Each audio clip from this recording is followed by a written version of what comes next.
आइए, अब बारी है देश के महत्वपूर्ण समाचारों के दूसरे संस्करण। अब तो मुझे इतने इतने समाचार मिल गए हैं कि मुझे अब है ना समाचारों का तीसरा संस्करण भी प्रस्तुत करना पड़ेगा। ठीक है, करेंगे, कोई दिक्कत नहीं है। अब यहाँ पर हम आते हैं सबसे पहले हमारे देश में कोरोना का।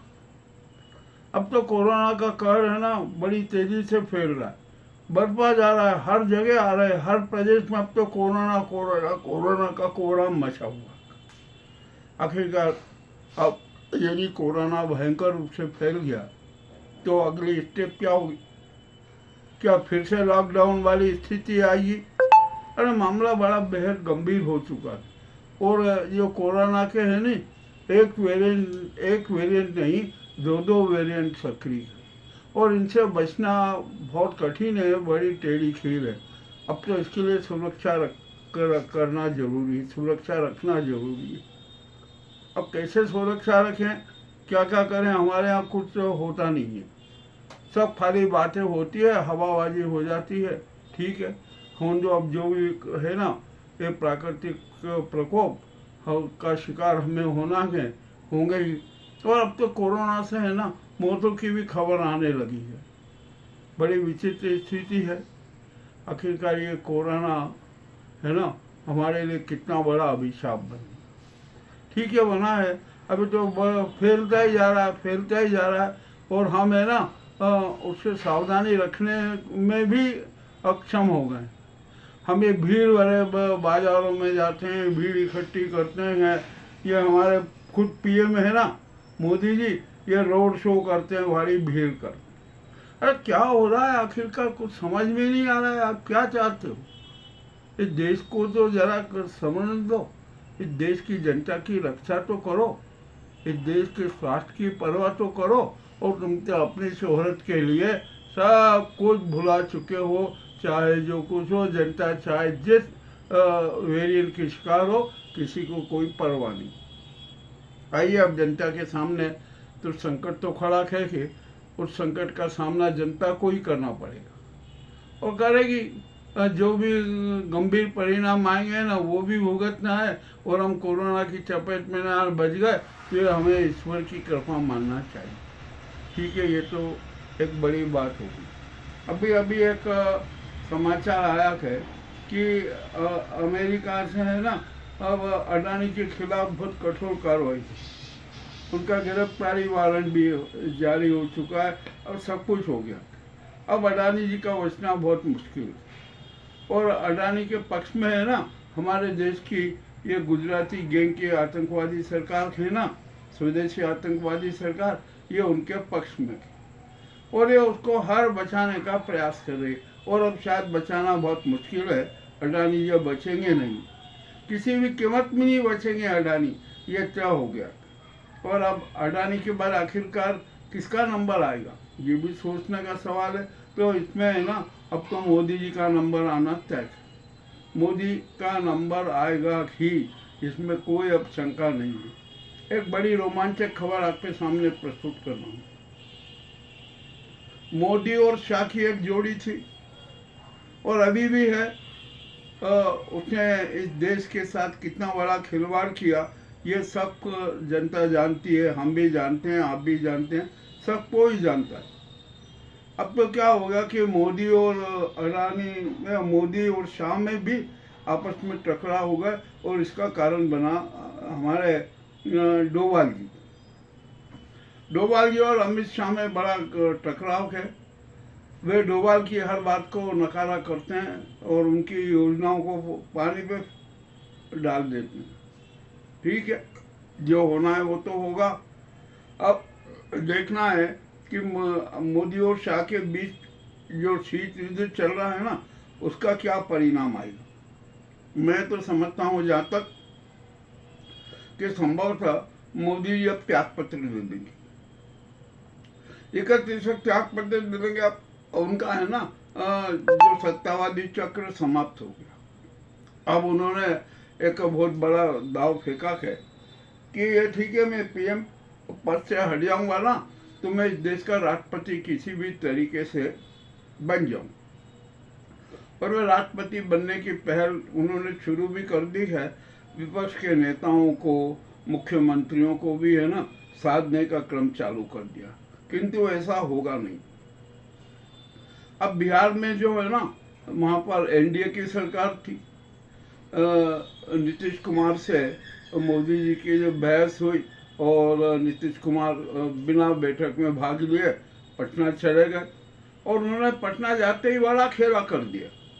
और इतना बड़ा खेला कर दिया कि भाजपा है ना अब आसमान देखने लगी। अब वहाँ पर है ना चाचा भतीजे की सरकार बनेगी, महागठबंधन की सरकार बनेगी। साफ हो गया।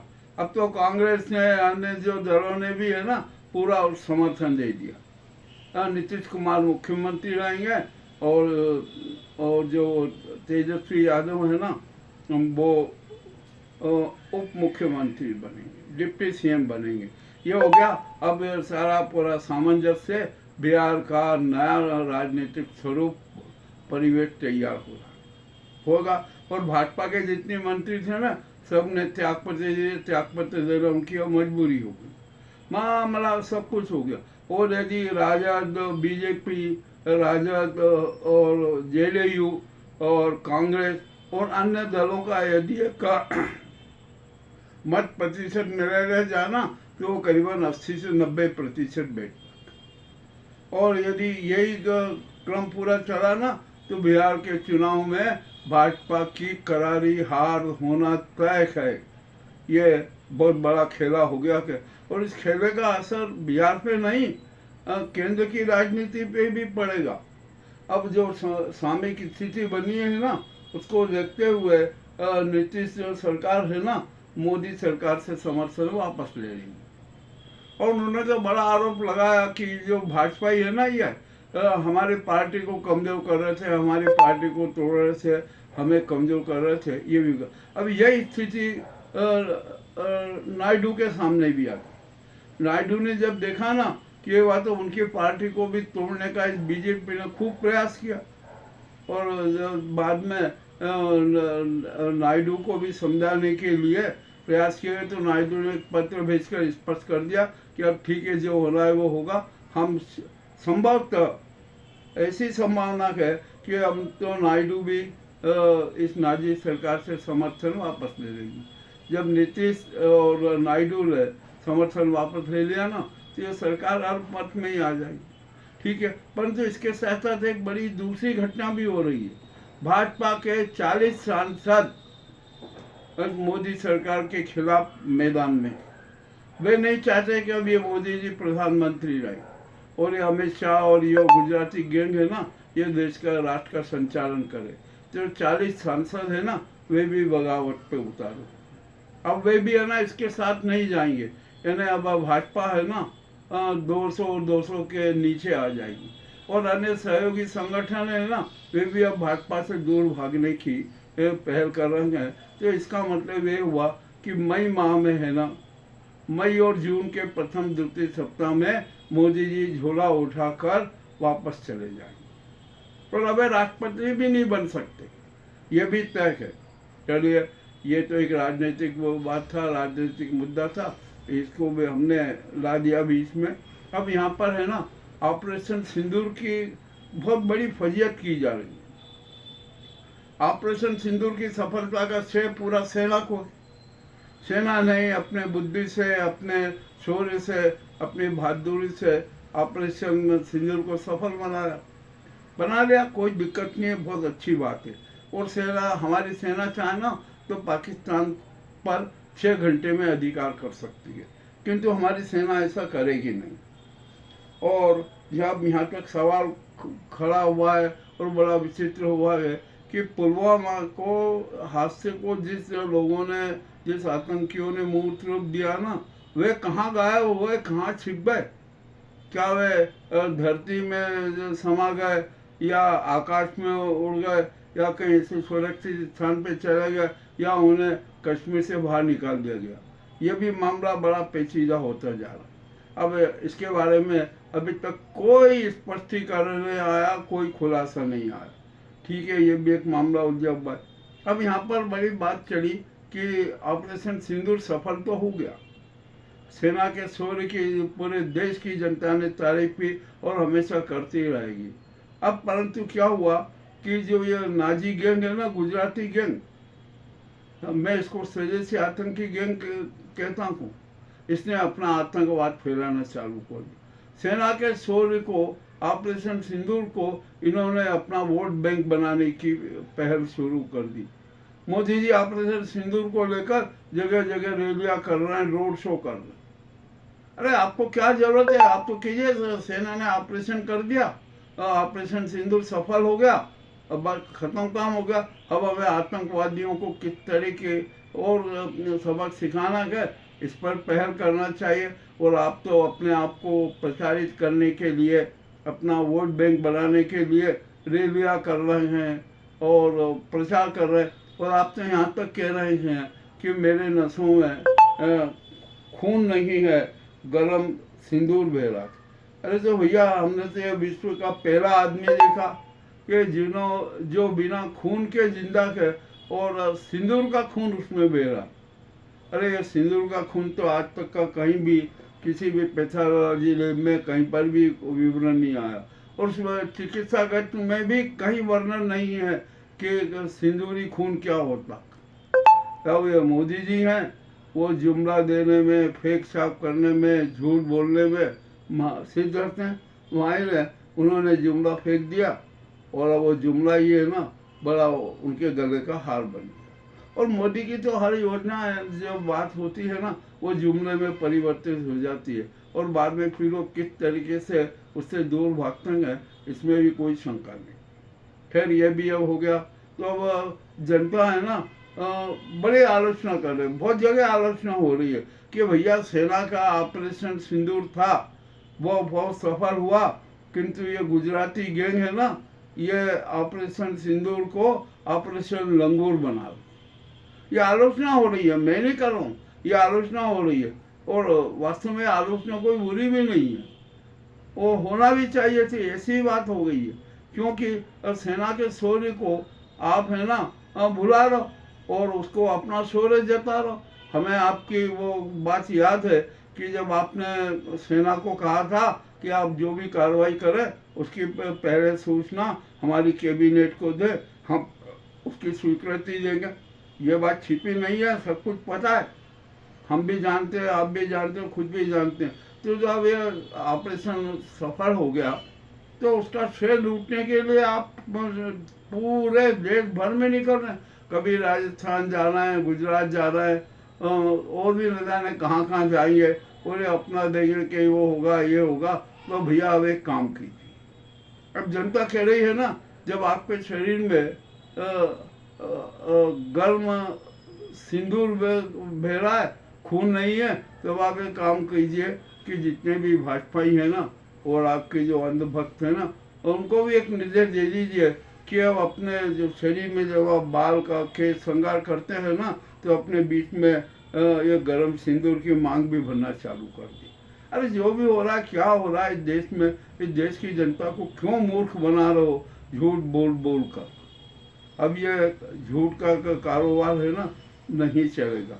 अब देश की 147 करोड़ जनता जागृत हो चुकी है, उसके हाथों में आपके कर्मों के हिसाब की डायरी है और वो पूरा निर्णय कर रही।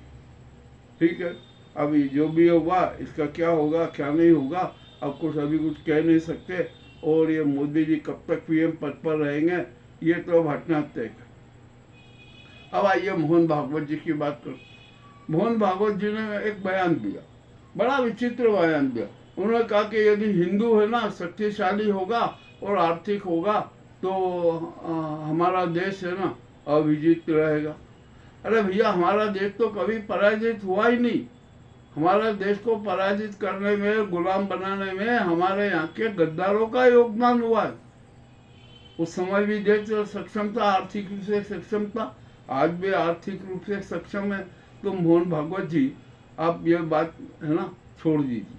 अब तो आप यह कहिए कि हम 147 करोड़ भारतीय यदि एकता से रहे, सक्षमता से रहे और हम बहादुरी से रहे, एक रहे, और आर्थिक रूप से सक्षम रहे ना, तो हमें कोई ताकत पराजित नहीं कर सकती। हम सदैव अविजित रहेंगे। ये आपको तो ये कहना चाहिए। आपने तो फिर वही हिंदू वाली बात ला दी। अरे हिंदू, मुस्लिम, सिख, ईसाई, हम सब भारतीय हैं और सब सनातन धर्मी हैं। आप ये हिंदू हिंदू हिंदू की बातें क्यों करते? आप छोड़ दीजिए अब ये सांप्रदायिकता की बात। ये हिंदू है ना, अब हिंदू में कोई विश्वास नहीं है। और जो आपका हिंदू धर्म है ना, इसकी भी जरा परिभाषा कर लीजिए, इसके भी बारे में जरा सोच लीजिए कि हम सच्चे हिंदू कितने हैं और हम विकृत हिंदू कितने हैं। ये भी आप जरा सोच लीजिए। और हम तो है ना, हम तो एक बात कहते हैं, भारत की 147 करोड़ जनता है ना, वो सनातन धर्मी है। उसके डीएनए में सनातन धर्म ही बसा हुआ है। वो सर्व कल्याण की बात करता है, विश्व कल्याण की बात करता है, प्राणी मात्र की कल्याण करता है, शांति की बात करता है और वसुदेव कुटुंब की भावनाओं पर चलता है। यह ऐसा होना चाहिए। आपको तो यह बयान देना चाहिए। अब सांप्रदायिक भाव है ना, छोड़ दीजिए। अरे हिंदू धर्म है ना, आप जरा सच्चे हिंदुओं की पहचान तो कीजिए। मैं आप से पूछ रहा हूँ, क्या कभी कोई हिंदू हिंसक हुआ क्या कभी कोई हिंदू अहंकारी हुआ क्या कभी कोई हिंदू स्वार्थी हुआ ये सब है ना हिंदू धर्म के पक्ष की बात।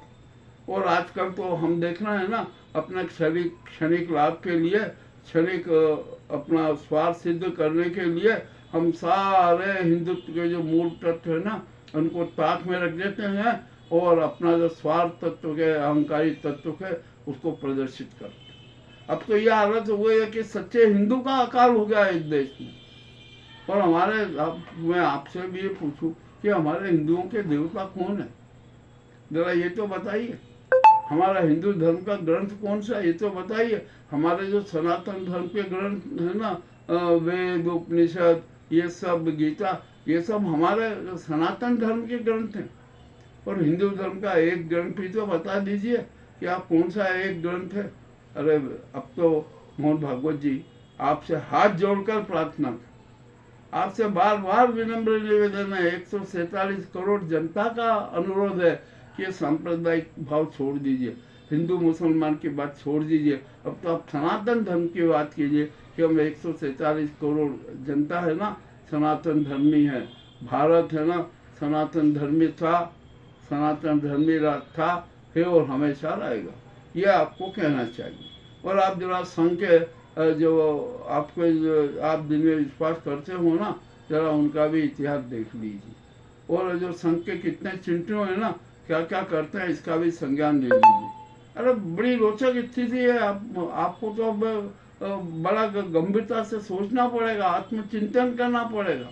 अब तो आपको संघ की कुछ नीतियाँ बदलना पड़ेगी और जो पुराना संघ का जो सिद्धांत है ना, उनसे दूर हटना पड़ेगा। अब ये सनातन धर्मी भारत है, सनातन धर्मी राष्ट्र है, तो उसके हिसाब से चलना पड़ेगा। और आप जानते हैं कि जो अभी जो गुजराती गैंग बैठी है ना, वो तो संघ को भी अपने उधर में समाने की पहल कर रही। आपको भी पता है, अभी संज्ञान है, अब आप उनके खिलाफ मैदान में, आपको मैदान में आना पड़ा। और क्यों आना पड़ा, इसके भी अनेक कारण है। मैं इन कारणों का सब वो विवरण बता सकता हूँ और बताऊंगा। मैं कोई छुपाता नहीं हूँ। हम तो है ना सच सबके सामने प्रस्तुत कर देते। ये पूरी सारी बात भी है ना, बड़ी विचित्र बात सामने आ रही। अब यहाँ पर हम आते हैं हमारे देश की है ना जो वक्फ बोर्ड। अब यहाँ पर मुस्लिम लोग प्रदर्शन कर रहे कि अभी तो निर्णय आया नहीं है। गवई जी है ना, बहुत शानदार निर्णय दे रहे। उन्होंने सारे तर्क सुन लिए हैं और अपना फैसला भी सुरक्षित रख दिया और फैसला सुरक्षित रखने का कारण भी बता दिया। तो हिंदू मुस्लिम सभी को है ना शांति पूर्वक बैठ जाना चाहिए और इंतजार करना चाहिए कि हमारे सीजेआई गवई जी है ना कौन सा निर्णय देते हैं। और जहाँ तक मेरा अपना सोच है, मेरा अपना विश्वास है कि गवई जी है ना किसी एक पक्षीय निर्णय नहीं देंगे। मैं जानता हूँ, मैं स्पष्ट रूप से कह रहा हूँ कि गवई जी है ना इस नए वक्फ कानून को पूर्ण रूपेण संवैधानिक बनाने का निर्णय देंगे और पूर्ण रूपेण संवैधानिक बनने के बाद ही वे ये कहेंगे कि हम इसे अब कानून के रूप में मान्यता दे देते हैं। और इसके पूर्व है ना जो वक्फ बिल है ना, पूर्ण रूपेण संवैधानिक बनाया जाएगा ना, उसको संसद में प्रस्तुत किया जाएगा और पूरी संसद उसमें बैठकर चर्चा करेगी और सर्वसम्मति से नया वक्फ कानून पारित होगा, राष्ट्रपति उस पर हस्ताक्षर करेगी। ये हमारे CJ गवई जी की आंतरिक भावना है।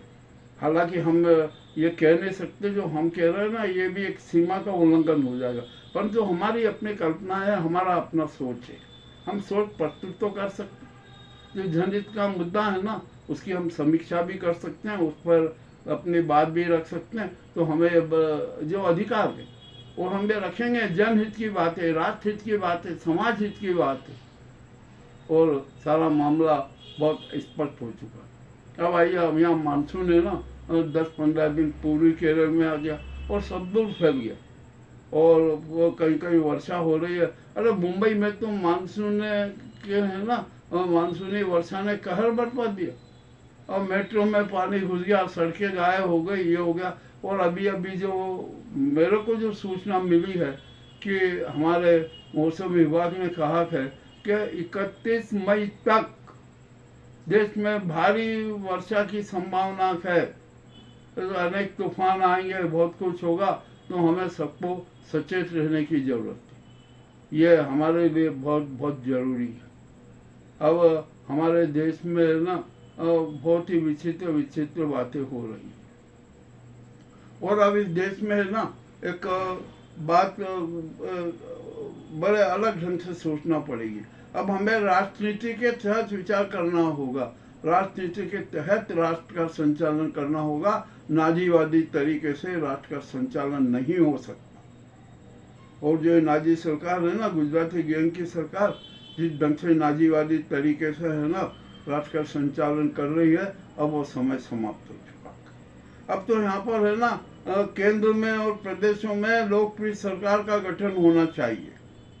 इसके लिए संविधान में संशोधन करना पड़े, संविधान में संशोधन कर दीजिए। लाइए आप संसद में प्रस्ताव कि अभी देश में है ना केंद्र और प्रदेशों में लोकप्रिय सरकार का गठन होगा, आम सहमति से यह प्रस्ताव स्वीकृत हो जाएगा। यह कोई आसान बात है, कोई बड़ी बात नहीं है।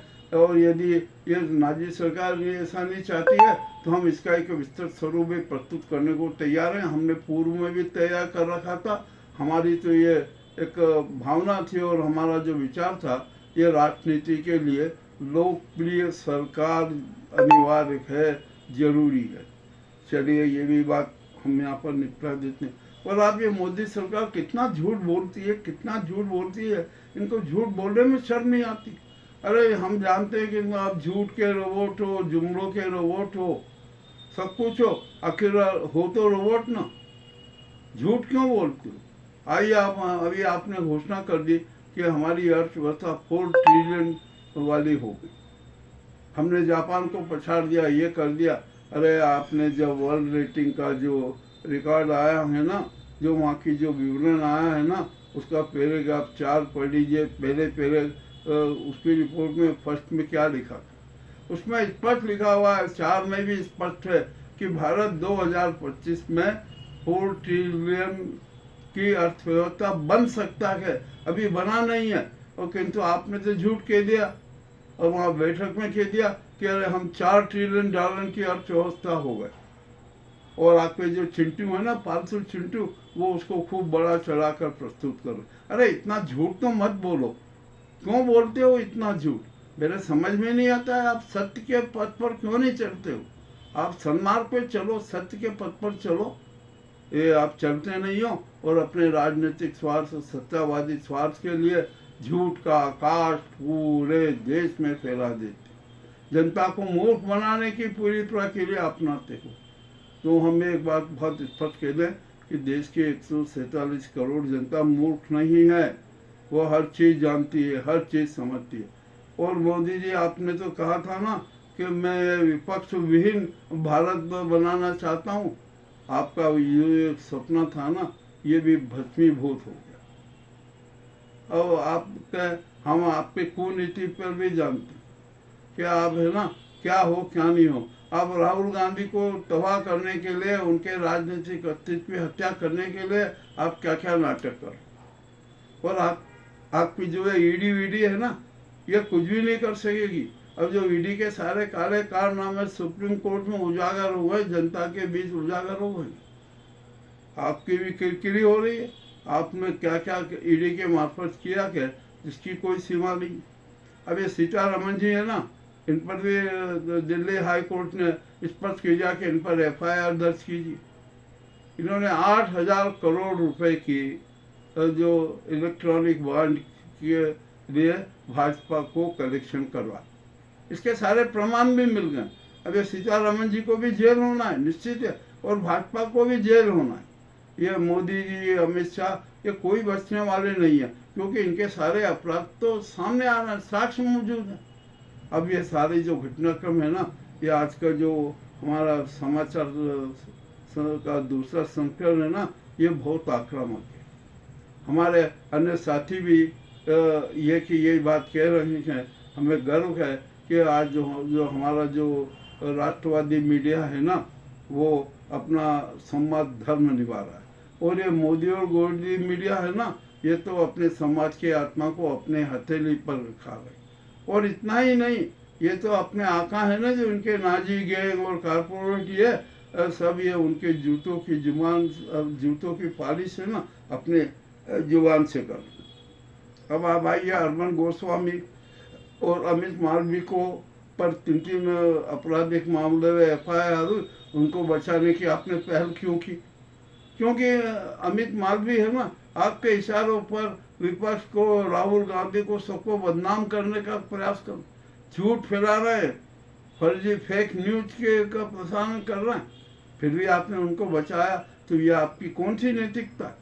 अरे आपने तो नैतिकता छोड़ दी, आपने राष्ट्रवादी चिंतन छोड़ दिया, आपने राष्ट्रवादी चरित्र समाप्त कर दिया, और आप अपना नाजीवादी अहंकार में इतने डूब गए हो कि आपको न तो सत्य नजर आता है, न नैतिकता नजर आती है, न मानवीयता नजर आती है, न सेना का शौर्य नजर आता। और मैं यहाँ पर फिर एक बात कहूँ आपसे, अब ये सीडीएस प्रथा है ना, ये बंद कर दीजिए, खत्म हो जाएगा। अब जो नई सरकार आएगी ना, लोकप्रिय सरकार बनेगी, वो सीडीएस प्रथा समाप्त कर इस देश में अब फील्ड मार्शल की नियुक्ति करेगी। ये भी आज मैं घोषणा कर रहा हूँ, और ये होना जरूरी है। अब आइए, ये तो हमारे आंतरिक सवाल है, ये बात है। और अब यहाँ पर अभी है ना, जो सेना के जो रिटायर्ड लोग हो गए है ना, वे कश्मीर के मामले में और पुलगांव के मामले में विचित्र बातें करते हैं। हुआ यह कि आतंकवादी है ना, जब यहाँ उन्होंने पुलवामा में 2 में कांड किया ना, और धर्म पूछ कर हत्या किया, कुछ लोगों को छोड़ दिया, कुछ को नहीं छोड़ा। तो ये भी उनका एक शातिर षड्यंत्र है कि आपकी जो भारतीय जनता है ना, उसके बीच में फूल डालो, और धर्म के नाम लेकर है ना, यदि हमने किया ना, तो उसमें फूट हो जाएगी। और ऐसा ही हुआ, और होता ही रहेगा, ये करते ही रहेंगे। तो जो सेना के जवानों, जो सेवानिवृत्त जवानों है ना, उन्होंने स्पष्ट कहा है कि यदि हम हिंदू मुस्लिम की बात करें, ये धर्म की बात करें, तो ये है ना, ये नाजीवादियों का जो षड्यंत्र है ना, उसको मूर्त रूप देने और मजबूती देने जैसा कुकृत्य। अब यहाँ पर हमारे सेना के जवान है ना, सेवानिवृत्त हो चुके हैं, उन्होंने कितने आतंकवादियों को ढेर का, कितने आतंकवादियों का सामना किया। यदि वो ऐसी बात कह रहे हैं ना, तो उस बात में दम है, उस बात में गंभीरता है। यह हमें सोचना पड़ेगा। उन्हें मोहन भागवत जी को सोचना है, देश की जनता को सोचना कि अब जो हिंदू मुस्लिम की भावना है, इसको समाप्त कर दीजिए, सांप्रदायिक भावना को समाप्त कर दीजिए। अब ये मस्जिदों के नीचे मंदिर खोजना बंद कर दीजिए, और सारा जो है ना, ये हम जो अंधविश्वास करते हैं कि वहाँ ये हुआ, अंधविश्वास त्याग दीजिए।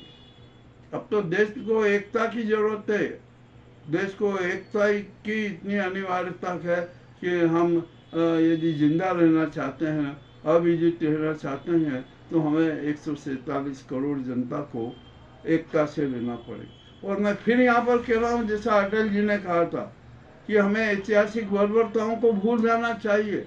उस आधार पर ऐसा कोई कार्य नहीं करना चाहिए कि जिससे है ना देश के सांप्रदायिक सद्भाव को संकट आए, हमारे देश का सांप्रदायिक सद्भाव समाप्त। अब यहाँ पर मैं एक बड़ी विचित्र बात बताता हूँ कि जो वक्फ कानून पर है ना, उस कानून पर सुप्रीम कोर्ट ने रोक लगा दी।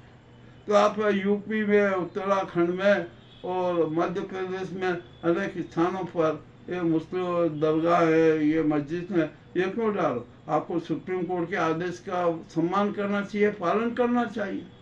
अब सुप्रीम कोर्ट ने है ना इस स्थिति को बहुत गंभीरता से लिया है और उत्तराखंड सरकार और यूपी सरकार को स्पष्ट कह दिया है, नोटिस भेज दिया है कि आप पर यदि आपने जो कार्रवाई की है ना, आपके खिलाफ मानहानि का प्रकरण चलेगा। ये तो बात हो गई। अब ये इतनी बातें हमने अपने दूसरे संस्करण में बताई है, जनता के सामने रखी है। हम तो स्पष्ट बात कहते हैं, कड़वी बात कहते हैं और सच सबके सामने रखते हैं।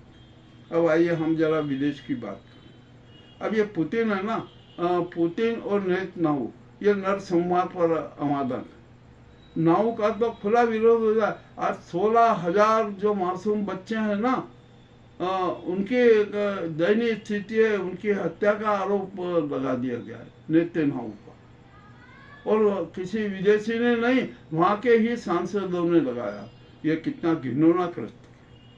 अरे हम तो है ना जो है ना लोक कल्याण की बात करते हैं, हम तो मानवीय मूल्यों की बात करते हैं, मानवता की रक्षा की बात करते हैं, परंतु नेतन्याहू है ना वो तो नर हिंसा में विश्वास करते हैं, वे नरसंहार में विश्वास करते हैं। तो इसी कारण उनका अब तो इजराइल में भी विरोध होगा।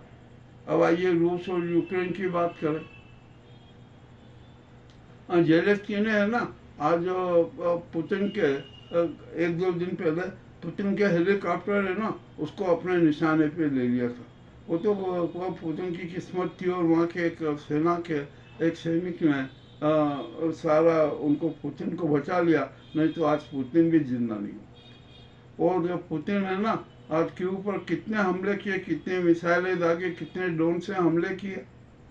अरे क्या कर रहे हैं आप? नरसंहार क्यों कर रहे हैं? आप जरा देखिए तो सही कि आप क्यों कर रहे हैं। अब आपको एक बड़ा रहस्य की बात बताता हूँ। अब तो ईरान ने भी है ना पाकिस्तान के सीमाओं पर अपनी सुरक्षा गार्ड लगा दी है, अपने शस्त्र तैनात कर दिए।